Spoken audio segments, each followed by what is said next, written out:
This is Optimal Relationships Daily, episode 1461, Divorce and Our Kids, by Kristena of CoreLivingEssentials.com. Hello, everybody, and welcome back to ORD for another parenting post. I'm Greg Audino, your host and narrator. Glad to have you here once again. And like I said, this time for an episode that's all about parenting. Author Kristena is going to provide some tips for anyone who may be divorced and is wondering about how it's affecting their children and what they can do to make this as easy as possible on their children. Really important stuff. So listen close. I'm going to jump into this article now and optimize your life. Divorce and Our Kids by Kristena of CoreLivingEssentials.com. Divorce is devastating to all parties involved, even when it needs to happen. For children, it can be an especially sad, stressful, and a very confusing time that can have a terrible fear of loss and failure. They may feel shocked, uncertain, or angry, or even feel guilty, blaming themselves for the problems at home. Such a transitional time doesn't happen without some measure of grief and hardship. Also keep in mind that children from divorced parents tend to lean toward future failed marriages as well. Before choosing divorce or separation, get some counseling. A greater sense of peace endures in a home if things can be worked out. And after counseling, if you still feel the need to go separate ways, continue living the principles you learned in counseling. This will help you have better and stronger relationships in the future. Kids need extra reassurance during this trying time. It's not easy to give love to your children and those around you when you are in so much pain yourself. Your patience, reassurance, and listening can minimize tension as your children learn to cope with these new circumstances. Here are some suggestions that will help kids and parents survive or even thrive during these hard times. Provide routines your kids can rely on so that they can feel support from both parents. Maintain a working relationship with your ex. You can help kids avoid the stress and anguish that comes with watching parents fight. Kids need both parents to stay involved. Do not speak or act negatively toward the other parent when kids are present. Communicate directly with the other parent. The kids do not need to be the go-between. They are not the messengers. Younger children need fewer details of the decision to divorce, and older kids may need more information. Help kids to grieve through these intense feelings of loss. Help them express what they're feeling. And above all, let them know that it is not their fault that you are getting a divorce. This decision is entirely between the two of you. Make sure the kids feel loved by both of you. Many kids believe that they had something to do with the divorce, recalling times they argued with parents or each other, or when they did not do well at school. Continue to support children in their needs and let them know that they are loved. This can increase the connection between them and both parents. Never vent negative feelings to your child. They are not your therapist. And resist the temptation to spoil kids during a divorce by not enforcing limits or allowing them to break rules. This will cause greater gaps, confusion, and discontent between all involved. Additional suggestions? Exercise often and eat healthy.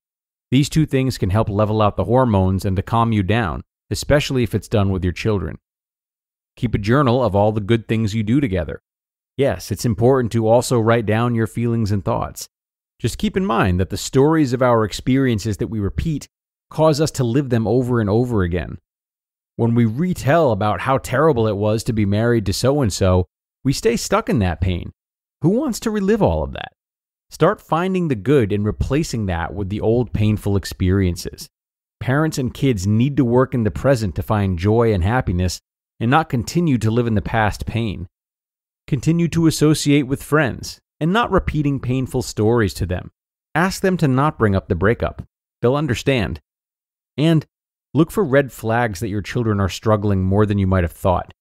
These might include sleep problems, increase in bedwetting, trouble at school, narcotics, suicidal tendencies, angry outbursts, withdrawal from others, and a loss of interest in once loved activities. If any of these appear, you and your child may need to seek professional help. None of us ever go into a marriage thinking that it won't work. When we're first in love, we feel that everything is so perfect. And then the hormones settle down, life hits us, and we easily forget how much we loved each other.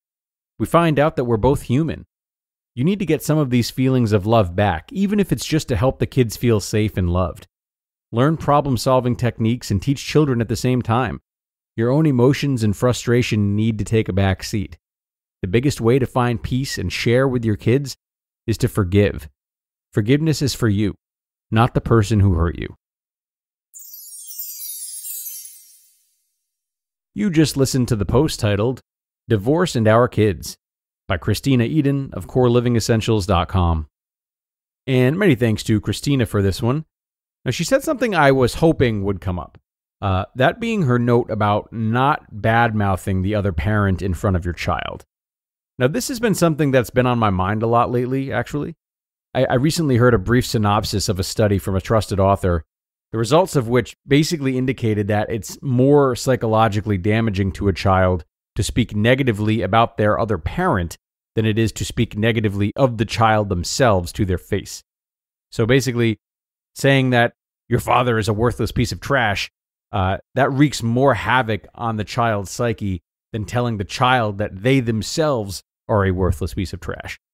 I really don't know about how this study was conducted, but I believe it was done out of Harvard. Could be wrong about that too, though. Who knows? But it does really point towards the value of letting your child have the other parent. You may be tempted to keep them on your side, perhaps if you've done so much for them or are afraid of losing them, but that can be done gracefully and with the encouragement of them maintaining a relationship with the other parent on their own terms. It's really important stuff to consider today as you think about what's truly best for your child and not what's best for them just through the lens of your relationship to them, if that makes sense. But that's going to do it for today, everyone. I hope this is an article that you don't have to put to use, but if you are divorced and wondering how to navigate that with your kids, definitely listen to this one twice. Other than that, have a great rest of your Thursday, and be sure to come on back tomorrow for another parenting post. That's where your optimal life awaits.